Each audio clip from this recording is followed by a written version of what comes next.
Hello, and welcome to Artinject Conversations brought to you by Studio Artinject. Artinject Conversations is intended to break the fourth wall and bring you into the virtual room where two creatives talk about being an artist, running a creative business, and everything in between. Through the artist interview series, I hope to highlight the different ways of being an artist and the multitude of creative entrepreneurial journeys. I am Shimona Ghosh, your host, artist, and founder of Studio Artinject. I create watercolor paintings on paper and stoneware ceramic home decor. I also teach online watercolor art classes and offer one on one heartstorming sessions for artists and creative entrepreneurs. So, without further ado, let's get started. Hello, and welcome to Art Inject Conversations. For the second episode of the artist interview series, we have Pallavi Saxena as our guest. Welcome, Pallavi. Thank you. I have admired your work from the moment I have followed you, and it has been such a treat to see you bloom into your journey and grow. And yeah, it is an absolute treat to see your transition and the way you've grown to really authentically express yourself. That really comes through from your art and your whatever you're sharing on the social media. Okay, so for those of you who might not know Pallavi, let me share a little bit about her and her work. Pallavi is a self-taught mixed media artist who started her practice in Mumbai, India, and is currently based in Taipei, Taiwan. She believes that her art practice allows her to dreamily explore an imaginative inner world connected to routine everyday life. She offers original works of floral and abstract art, intuitive abstract art workshops, creative coaching, and mentorship for artists, and products such as journals, stoles, and home decor with her artwork printed on them. Pallavi is inspired by the human interactions she observes in her environment and the gamut of experiences created within different facets of her family life. Her practice is about the imperfection of daily life and working toward her personal growth and deeper understanding of self.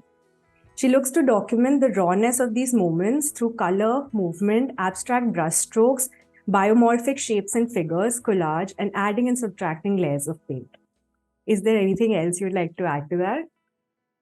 No, I think you were very, very generous with all the lovely mentions that you did. But thank you so much. And I think you kind of gave a very holistic and complete view. Thank you. Thank you, Shimona. You're welcome.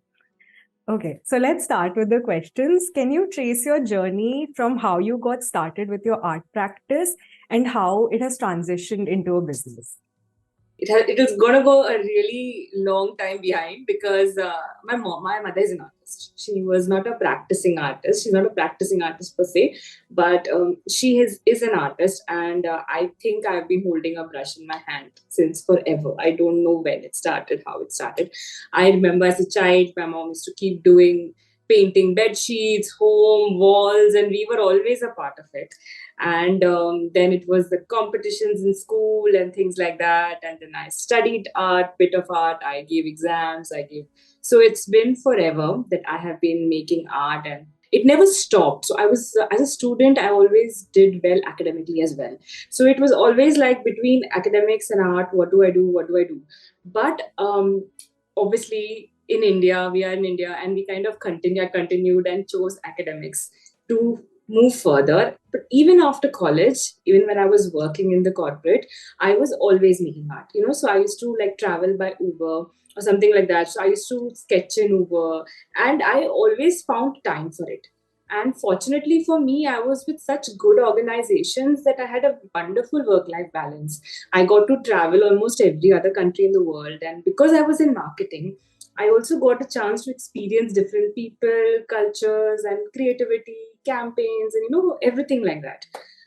Then I had my son, and that kind of changed a lot of my perspective. And I think somewhere the inner mother in me wanted my son also to see me as my true self of an artist. And that kind of started growing. And I think I used to do these 100-day challenges. Yeah. And these 100-day challenges, I did 3 or 4 of them. I was crazy. Like I used to keep doing them. And in that one of the challenges, I suddenly found a style which I was trying to copy a photograph, and I made something, and it was like, okay, this is not copied completely, but it felt very different.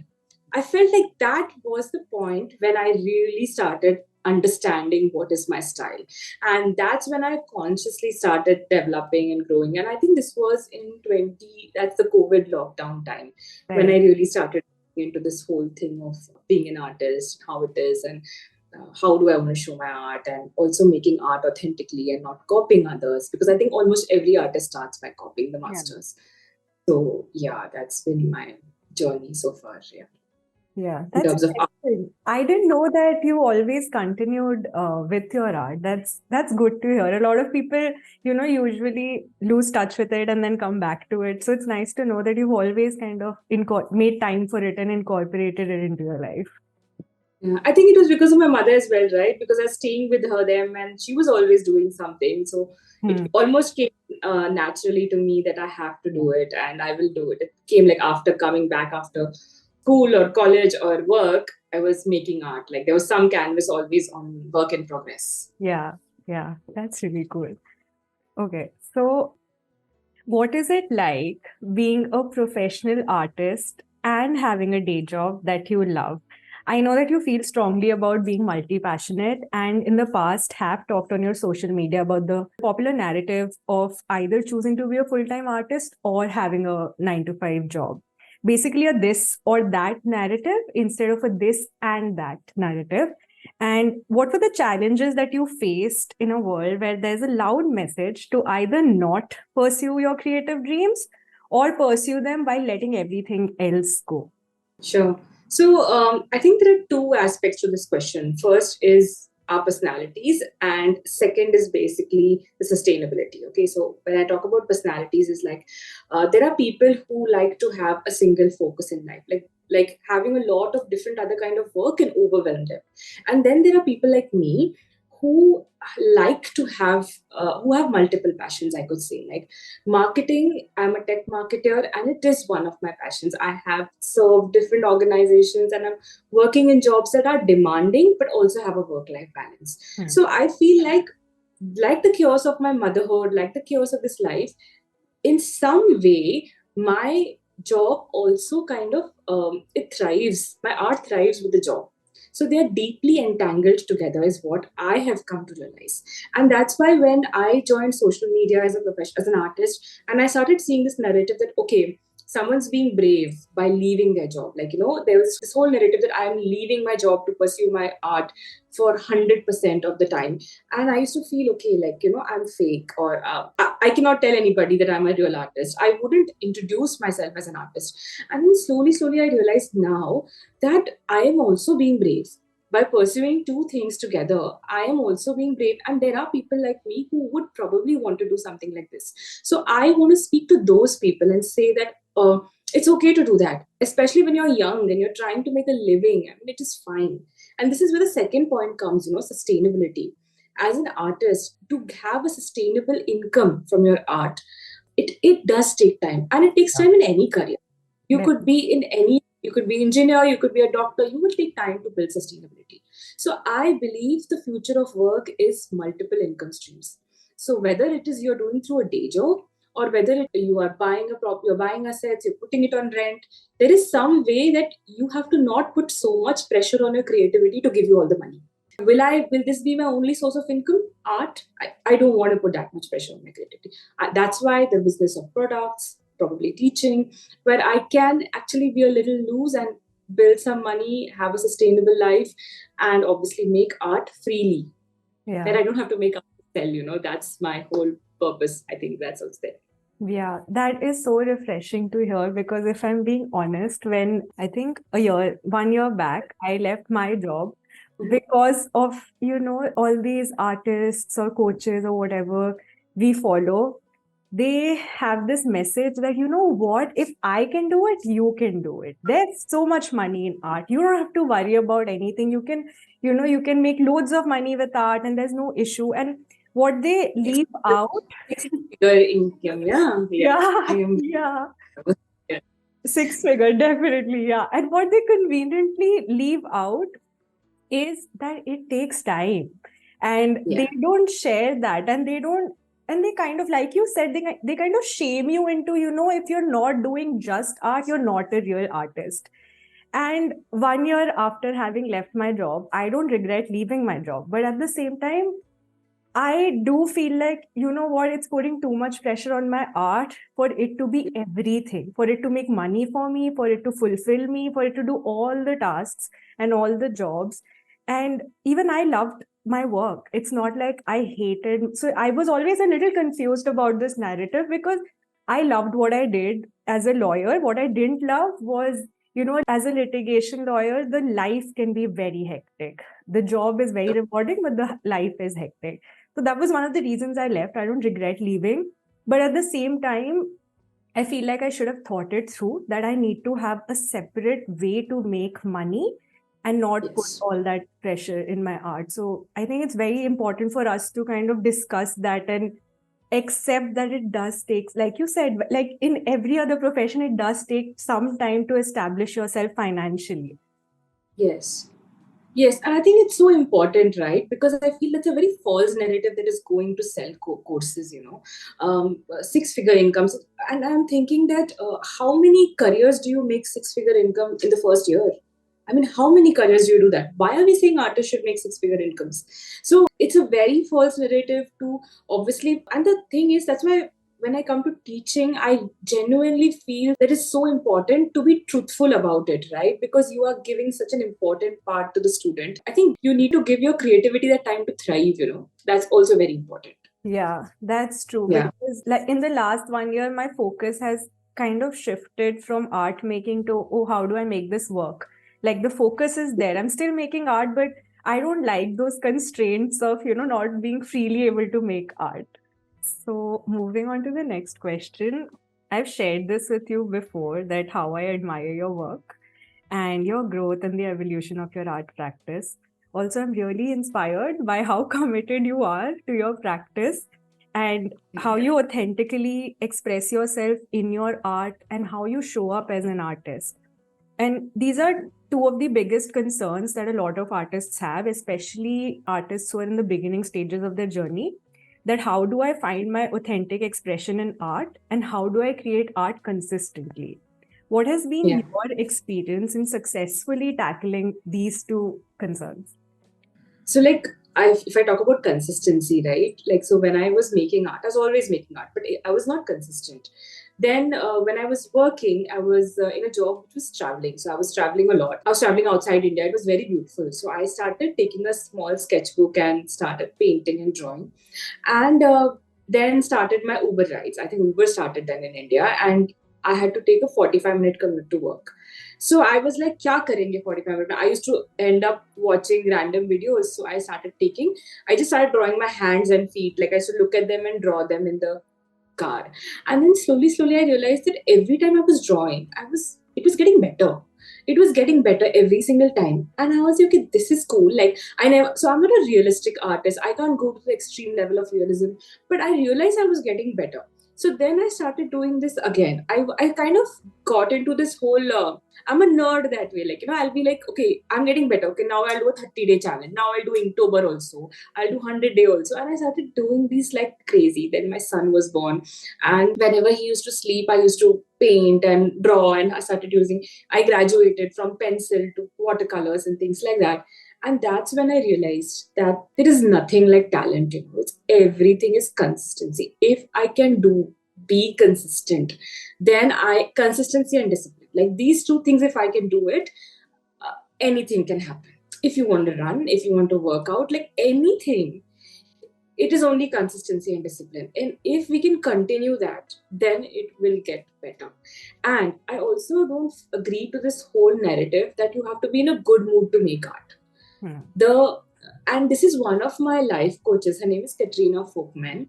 She introduced me to this. So I was talking to her one day, and I'm in a bad mood. Like I was going through the whole postpartum thing of having my son, and I was in one of her programs, and she told me, "Then just make some art. Like just throw paint on the canvas." And she particularly said throw black paint on the canvas, and I actually did that, and I liked it. So that's when I realized I don't have to do this pressure on myself that I have to be in happy mode or I have to be in Zen mode or peaceful mode and make art. Because see, once the art is made by us, it goes into the world, and people interpret it in any way. I have realized that I can be in a sad mode, make a painting, and people will interpret it as happy. So I realized that it's not correlated. And that's when every day I started making art. I think it's been 5 years. Every single day I make art, irrespective wherever I am, whatever I do, however bad a day I have. And it's the best feeling ever. Forget about the result. I mean, it's the best feeling ever. Yeah.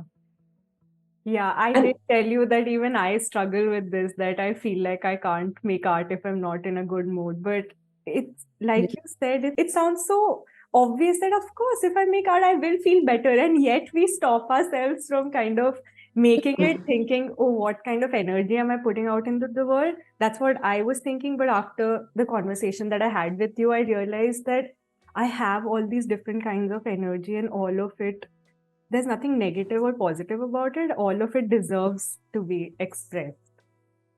yeah, like you eat every day, like you sleep every day. I feel like art for me is that way. It's every day. Now it's not a question.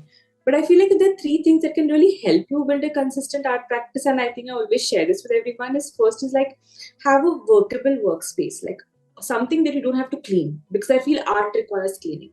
So I think a lot of reasons people don't do is like paint, you have to remove the colors and all of that. So have a workable space that you can make dirty as much. I think in Mumbai, I had a balcony converted to a room, which is just by the side of my bed. So it worked perfectly. I used to keep it dirty. I didn't have to keep it clean.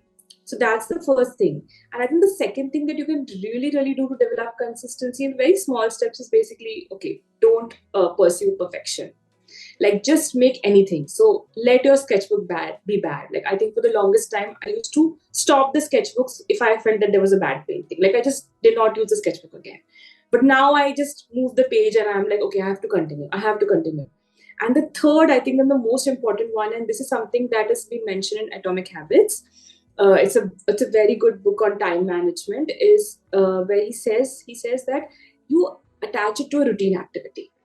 Like when I drop my son, I'll speak of a workout. When I drop my son, I wear my sports shoes. So now I'm down. I have dropped him. He has gone. I have to run. It's very obvious. And for art, I do something very similar. I just have my brush, my paint brush by my breakfast table. So now it's there. I have finished my breakfast. So I have to pick up my brush and I have to go and keep it in the studio. Yeah. And when I'm in the studio, I have a working table. So let me do 10 minutes and then go take a bath. Yeah. So you get the drift, like, because our brain, Shimona, if I can just keep continuing this, Of but course. our brain is meant to like go in survival mode. Like we don't want to excel. Our brain doesn't want us to excel. It just wants to survive. Yeah. So you have to trick your brain, in some way, because our brain doesn't want to do the tough things. Yeah. So if you attach it to a regular habit, which you will not leave, then you can trick your brain into believing that this is a regular habit. And then ultimately it will give up. The monkey brain will stop working and it will believe that this is your routine and you will do it. Yeah. 45 days and then it will happen automatically. Yeah. There's something to be said about putting in the effort in the beginning. I was discussing this with a friend yesterday about working out. And I was just sharing that, you know what? I want to work out so bad. Like I really want it so badly. And yet somehow my brain is not pushing me towards a task that I really want to do, like genuinely want to do. And we just need to kind of accept that, you know what, that's just how the brain works. And instead of shaming ourselves, just trying again and again and again to, like you said, build it into a habit. Because once it's a habit, then we are not thinking about, oh, do I want to, do I not? It's just habit. You will do it just because you do it every day. Yeah, like sometimes I would also keep my shoes beside the bed. So now I have to, now I'm out, I have to put it on and I have to run. I have to go for a walk. So it's very important we attach it to a habit. And then also a working space. I think that for artists, I think that's really important. A space where you can keep it dirty and you don't have to clean it again. Yeah, definitely. I've realized when I'm usually working on a collection or something, I like to just leave it like that and then come back to it next morning. And even when you're just walking by the room and passing your table, your brain is going on with ideas that Yes. I can add that, or I can subtract that, or I can make this change, which is very interesting. And it's a fun process. And that can't happen if we just wrap everything up and put it aside. Then it's out of sight, out of mind. It's a Out lot of of mind. fun to have the work and the supplies out, because then your brain can constantly be creative even when it's not literally sitting down to create. True, and I think you're not only making art in the studio, right? You're thinking so much about it, like you're subtracting and adding. Sometimes I'll take a photo and I'll take on my phone, and then I'll make changes in the work, and I'll see, okay, can I see a flower in it, something like that, because I tend to throw the paint and then I find the flower. So there are many times when I can't find the flower, so then I have to kind of keep going on top of it, and I feel like most of my work happens outside the studio. When I come into the studio, it's like I know what I want to do. Yeah. Yeah, and I think that's the point of your authentic expression. So initially, I started with the copying phase, and I used to like look at the artwork, look at paintings, photographs, copy, and all of that. But then, obviously, you hit a point where you know that you're getting towards something original. And I talk about this is what I call the creative lineage. So like we have mother, father, grandfather, great grand. So every artist, I believe, has a creative lineage. Like how Picasso says, there is no original art, right? And Austin Kleon also says in Steal Like an Artist that everyone has artists who are like them, who have been before them, who will be after them, and who are with them. So I Yeah. think as artists, we need to find people who are like us, and they need not be exactly same. Like we were just talking before the show, right? Like I like miniature art. I love the Baroque style of painting, Mm. which is like very realistic, but it's on black. Mm. Okay, and so I started finding these people, and I realized that these artists, I love them for a reason. And probably I am like a mix of all these artists because I truly believe there's no original art. Yeah. And now people come to me saying, okay, your art is like that, like this. And honestly, when I was doing it, I had no clue. But then, yes, I am probably a cocktail of a lot of artists. I think everyone is a cocktail of a Yeah. lot of different artists. Yeah. Yeah. Not only artists, I mean, we are basically a sum of all the experiences and people we have in our life. Very, So we are very. bound to get influenced by, I mean, whatever artist you, even if you're a musician or dancer or whatever, you can't help but absorb, because that is the data bank. Where else is the creativity coming from? It's not like it's some random thing that is happening out of nowhere. It does have a basis in the experiences that we have in life. Yeah, I think that's a very important point that you mentioned. Like, it's not only related to art. Like, I was just talking, so I've given this mentorship, right? For a month, I'm mentoring an artist, and I was talking to her the other day, and I said, I gave her a set of questions to answer, and out of those questions, I think the third or fourth question was, who are you inspired? Like in politics, in like as an actor, actress, which movie? Because all of that sums up your personality. Like so many times when I'm watching a movie, I'll stop the movie and I'll take a photo of the scene because I feel like that color palette inspires me so much. Mm. So I feel like I completely agree to your point. I think I missed that one. But yes, it's like your art is a sum of your personalities that you then end up making because of the environment you're living in. Yeah. So, since your move to a different country, I've noticed how you beautifully embraced the change and integrated yourself into the new community through your art. And I see you've become locally active through taking in person art classes, contributing to your community as an artist, having your work at local stores, and even having a solo exhibition of your work in Taipei recently. How do you believe moving countries has affected your art practice? And what are the differences you've noticed in sharing your art online versus sharing it in person? Sure.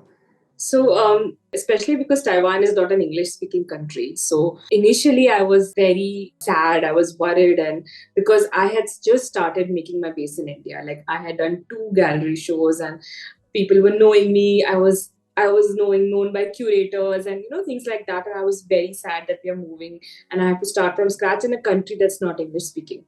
And but when I moved, I felt like I was the kind of I'm an introvert, and I was the kind of person who was always thinking कि लोग क्या सोचेंगे, like if I put an opinion on social media, what will people think?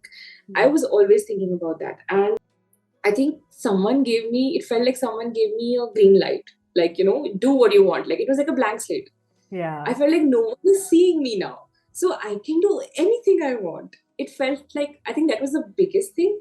I did not know anyone, no one knew me. I felt like I'm starting my life from scratch. So I can be anything I want. And now I want to be an artist. Yeah. And the second point was I started building a community and I realized that art is exactly opposite of what is told. Like, we say art is about isolation. Maybe for our masters it was, but today art is about community. The more people we can engage with us, like me, you, like how the way we talk, we are miles apart and we still knew each other like that. Yeah. Art is about community. So it helped me build a community, and it made me understand, because I was so free that no one was thinking, I was building a community which I never realized. I only realized when I had that huge turnout in my solo, is when I realized, okay, I have built this myself. And it was, I really have goosebumps right now also, because I did not realize how important it was.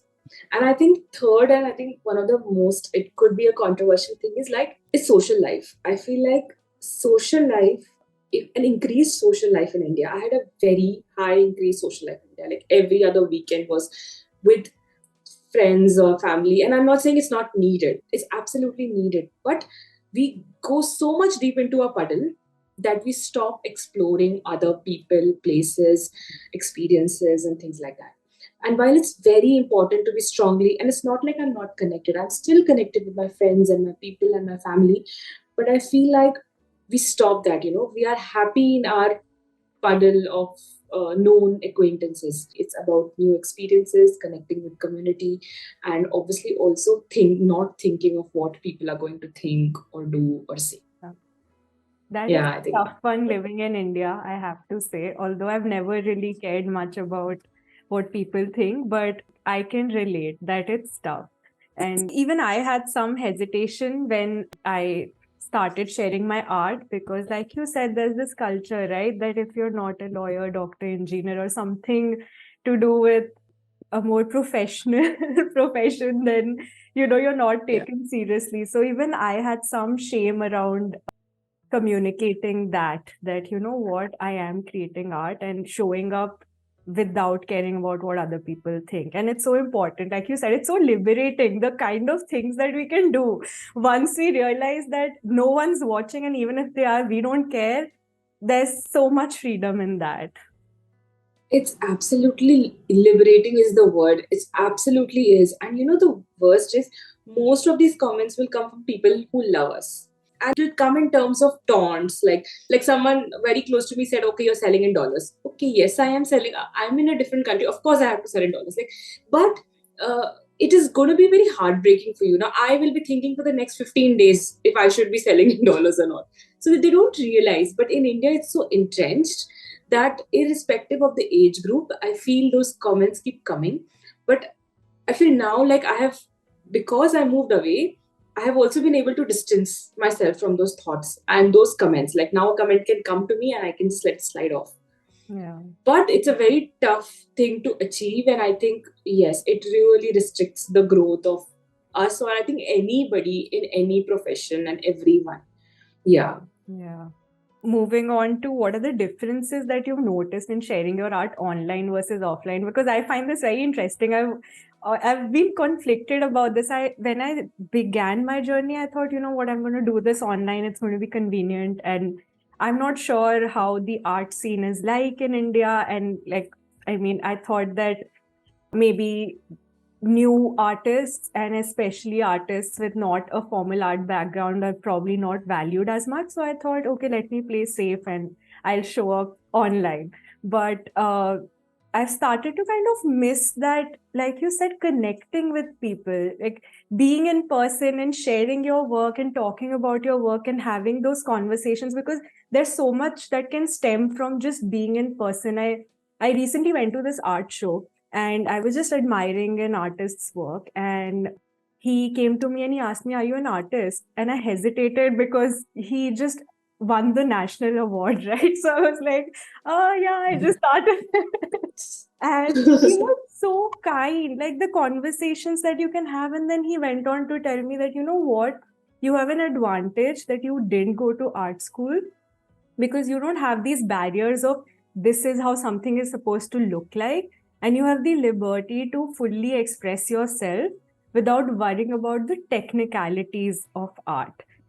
And if I didn't go there, if I didn't view that art, if I didn't have that conversation, that thing would have never happened. Like, it wouldn't have opened up my mind, because I genuinely thought it's a limitation that I didn't go to art school. I kept feeling like, I lack these technical skills. And it was so refreshing to talk to somebody who has those technical skills, who went to art school, who won a freaking national award, telling me that, what, it doesn't matter. Art is simply about expressing yourself. And if you can do that, that's it. Your job is done.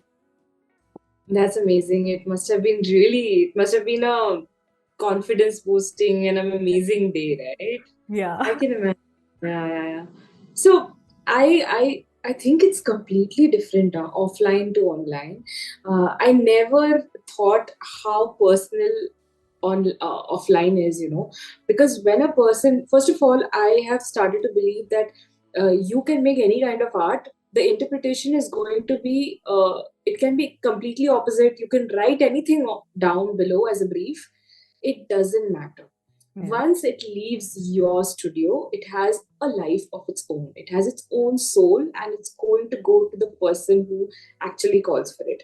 So, and that's, I have realized that in the conversations, even if I try to drive it to a certain, like what I have thought when making the art, I always saw that the person came back saying, okay, this is how I connect with it. And that's when I realized that I don't have anything to do with it now. Now the only thing I have to do is just stand in front of that and say, okay, I have made this. And then let them just speak about it. And there was such intimate interactions, I'll tell you, Shimona. I mean, there were one was like I was the lady who bought the sunflower painting. She bought two of them for her girl child, and the way she explained it to me, and by the end of it we both were in tears, and like she picked up the piece. But the thing, the whole experience was so pure. Not once I felt like I was selling something. Not once I felt like I even tried to tell her buy it. I did not tell her how I made it. And it was like she just took it. And I feel like that's how art would sell, right? And that happened for multiple paintings in my solo show. And it just happened so organically. So I feel like offline is the most beautiful experience. And India stops us from that community experience because of the way the elitist model is built around art, right? But I feel like what helps is the vanity galleries. So like there are three kinds of galleries, so we have the galleries who will be the elitist ones, who will have the artists who have done their BFAs and MFAs and all of that. And then there are vanity galleries, who are kind of galleries where you can connect with, and they will help you, and they also promote self-taught artists. So I feel like if more artists who are watching this are self-taught, that's a good space to go to. They will also give you an idea. They will also have curators. They will give you an idea if your work is working or not working. Like I got rejected for two shows recently. So I know that what is working and what is not working. So I believe it's very important to be in the offline system. I also believe that it is very elitist. It's very elitist in Taipei as well. But you need to find those galleries that will connect with you, those companies, those cafes, all this kind of experiences that will happen with you. In fact, after I left India, and whenever I come to India, like I come every 3-4 months, I have started collaborating more with Indian brands. Like Method is a very big brand, and I worked twice with Method Bandra, because now I know that I need to find the right people. I don't need to go to every person and hear that rejection. Yeah. I can get rejection from 8 people and get a yes from 2 people. So Yeah. I think that is one thing. Yeah. That's the word I wanted to use, actually. It's a very, especially, I mean, I don't know, in Delhi also, it's a very elitist scene, art scene. Like, Yeah. I kind of feel out of place when I go to art shows and galleries, because I don't feel comfortable and I feel like I belong there, which is not how it should be. Like, even as an audience, I've heard even my friends who are non-artists say that they don't feel comfortable going to a gallery and viewing stuff. And that's not how it should be. Like, art is supposed to be create an environment and a space which is free, and that's the exact opposite of what it's doing. And it's true globally. It's nothing like while it India also it has, but globally this is the truth. Like even in Taipei, it is so elitist. It is it is like a barrier. You cannot enter. You cannot enter. And then that's why I feel like, and for the longest time I was looking for approval. I was saying someone will find me from somewhere. And it happened for 2 or 3 times when someone found me and they said, okay, participate, you are, I am the curator and things like that. And then I realized, why should they find me? Like, I don't want them to find me. Let it be. I will do everything that an artist will do. I'll do independently, and I will not give a commission to galleries Yeah. for selling my art. So I think that happened this year only when I was like, I'm done with waiting, and I felt like when I stopped the need to be validated, I think then the validation comes organically. Yeah. Yeah. Yeah. Though I keep getting rejections. Like I have this rejection box. And like I'm just keeping putting all my rejections, counting them. But yeah. But that's the reality. I mean, you have to get rejected X number of times to finally find, and that means nothing about us or our art. It's just how the system works. I mean, you try, and you have your chance, you have your moment, and then you grab onto that moment when it comes your way. And you also realize that your work still can improve, right? Your work, it needs improvement. I think it's of how your art is viewed. I think that's also one very good way of getting feedback. Yeah, that's true. That makes sense. What is one mindset block that you have overcome that and believe has been a game changer for your art practice? Just give me a second to think because there's so many of them. I have to select. I know. It is an I think important part. Like it has been monumental, at least in my art practice, to not just art practice, honestly, my personal growth, to have these constant mindset shifts and growing myself and my thoughts and my opening up my perspectives. And it has directly impacted how I show up as an artist also. yeah, so I think there are two things that I did that really helped me was I stopped talking about people. Like I don't talk about people in terms of in bad way, negative way, no judgment. I've stopped judging people, I would say. And the second thing is I don't care what they judge about me. Simple. It's like a give and take. I let let anybody speak anything about me. I don't speak about anybody, anyone, anything, famous personalities, non-famous personalities, family, anybody. I just don't talk. Anyone, teacher, anyone, no one. Just, and I feel it's so amazing, that you see everyone nicely because then you try to find something good in that person. Yeah. Even like in office, right? I could have a bad day at work, and everyone has a bad day at work, and I'm like, okay, like I don't take it personally. When I've stopped taking it personally, I have liberated myself from the thoughts I've like which were chained to my mind. Yeah. I'm free now. Yeah. Yeah, and when when we talk about other people and when we pass judgments, they don't care. They have no idea that we are talking about them.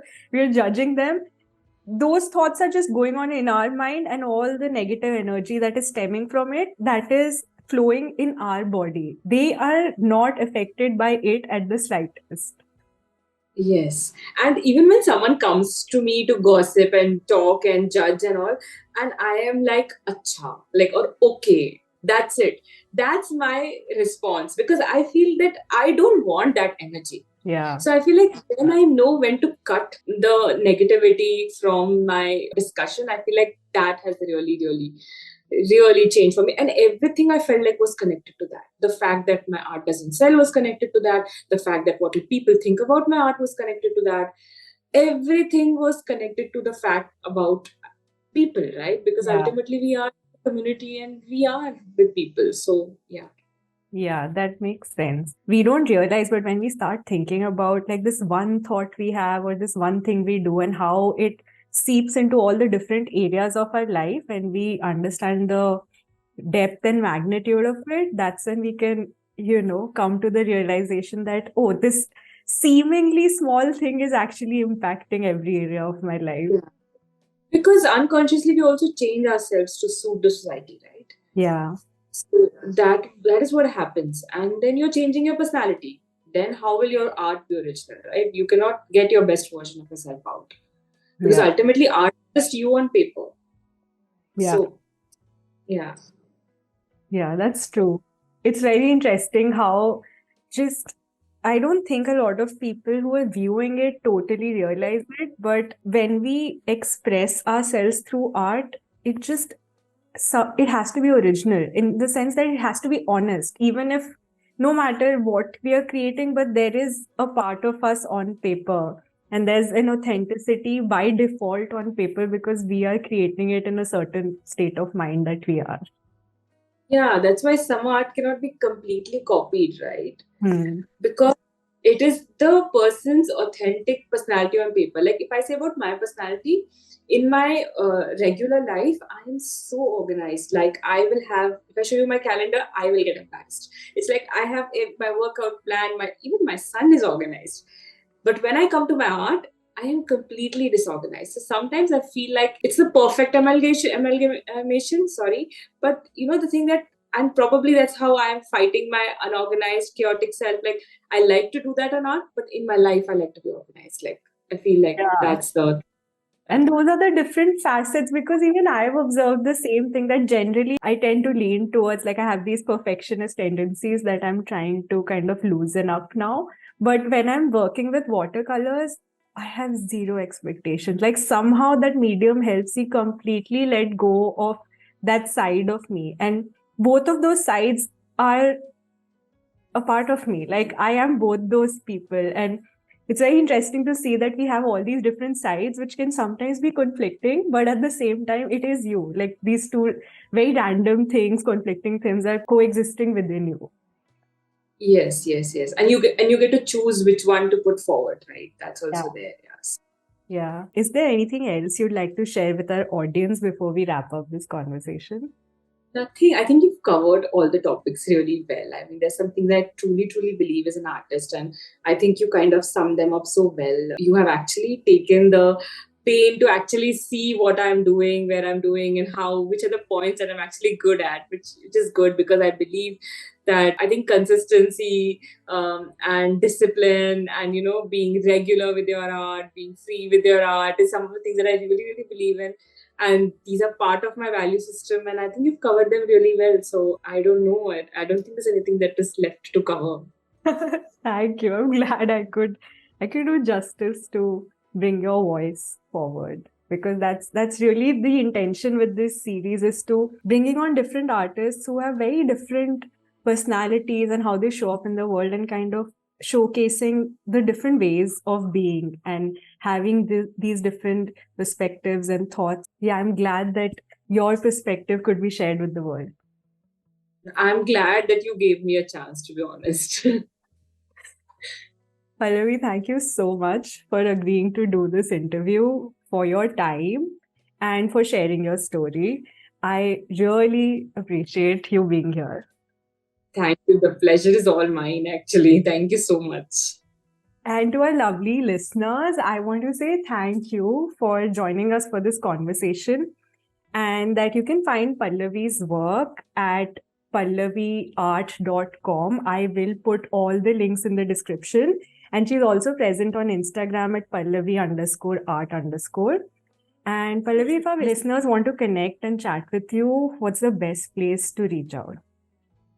Definitely Instagram. And Yeah. do you want to share any current projects that you're working on with the audience? Yes, so there's one mentorship that I'm doing. I'm starting off from the month of September, where I'm doing a free mentorship for an artist. And I started with the first one, which I think will continue until October end, where I'm doing 4 weeks of mentorship, and we're going to try to find her art style and develop it and all of that. And I think soon I would launch a course in that. Apart from that, my original art is on my website, and I do a lot of online and offline art sessions. So just follow me on Instagram, I think. So that's all I would say. Yeah, that's very generous of you to be doing that art mentorship. And I mean, I think I would like to believe that I can vouch for that, how incredible of a mentor you would be, because just on the basis of all the conversations we've had, you're just so compassionate and generous and patient. And I feel like that will really translate well for the people who are learning from you. Thank you. I feel like I learn more. I get to learn more, genuinely. Yeah, definitely true. Like even in the past, whenever I have put out classes, I feel like my understanding gets better when I am like whenever we break something down for somebody else, our brains need to first simplify it for ourselves to be able to kind of communicate that clearly. Yeah. Yes, yes. And I feel like how much you can give is how much you will get. So that's also very important, right? Yeah. Yeah. Yeah. Okay. Thank you for joining. And I will Thank you. wrap up this conversation. Bye. Bye. Thank you so much for having me. Thank you for choosing to spend your time and energy with us. If you enjoyed tuning in, would you be ever so kind and leave a comment if you're at the Studio Artinject blog or watching this on YouTube? And if you're joining from any of the podcast apps, do consider leaving a review. Your feedback will help us grow and your encouragement will motivate us to continue creating valuable content. Also, I've created a great resource for creators that I think you'll find really valuable. A short audio series called Mindset Magic for Aligned Action, which introduces you to the concept of mindset and how you can use it to create magic in your life. I will leave the link to this resource along with all things discussed in today's episode in the description. Until next time, keep dreaming big and beautiful dreams. Signing off with love.